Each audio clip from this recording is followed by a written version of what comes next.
వలసవాదులో మేము కాదు. బండి సంజయ్ అనే వ్యక్తి బతుకున్న రోజు కొన్న ఊపిరి వరకు, బండి సంజయ్ చచ్చిపోయిన తర్వాత కూడా నా శవం మీద కమలపు జెండా, కాషాయపు జెండా కప్పుకోవాలని చూసినటువంటి వ్యక్తి, క్రమశిక్షణ గల కార్యకర్త, కమిట్మెంట్ గల కార్యకర్త బండి సంజయ్. ఇది గుర్తుంచుకోవాలి. నేను కొడుతున్నా, తల్లిని అమ్మవారిని కొట్టుకుంటున్నా. నేను చచ్చిపోయిన తర్వాత నా శవం మీద కాషాయపు జెండా, కమలపు జెండా కప్పుకునేటువంటి సన్నివేశాన్ని చూడడానికి మీరు నిరంతరం నిండు నూరేళ్లు ఆయుర ఆరోగ్యాలతో బతుకుండాలని చెప్పి, ఈ సన్నివేశం చూసే అవకాశం నీకు కల్పించాలని చెప్పి అమ్మవారిని వేడుకుంటున్నా. పాలమూరు నుంచి మల్కాజిగిరి దాకా వలసపోయినటువంటి పార్టీలు మారిన వ్యక్తి ఇలా రేవంత్ రెడ్డి గారు.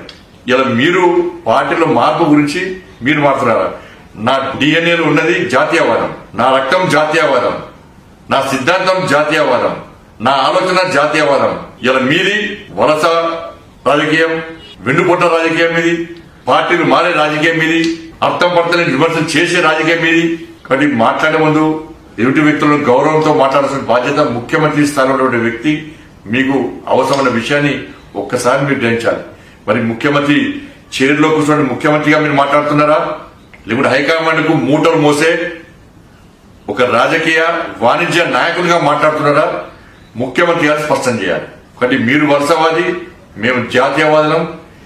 మీరు ఏం చేసినా కూడా 16, 17, 18 తేదీలో ఈ దేశంలో మహిళలందరూ కూడా తలెత్తుకొని సగర్వంగా తిరిగేటువంటి పరిస్థితి ఉత్పన్నం కాబోతున్నది. డీలిమిటేషన్ జరగబోతున్నది. మీరు ఎన్ని అడ్డంకులు సృష్టించినా కూడా మీ మాటలను పట్టించుకునేటువంటి అవసరం లేదన్న విషయాన్ని ఇలా అందరూ గ్రహిస్తున్నారు. మీ మాటలు విలువ లేదు, మీ నోటికి హద్దు లేదు.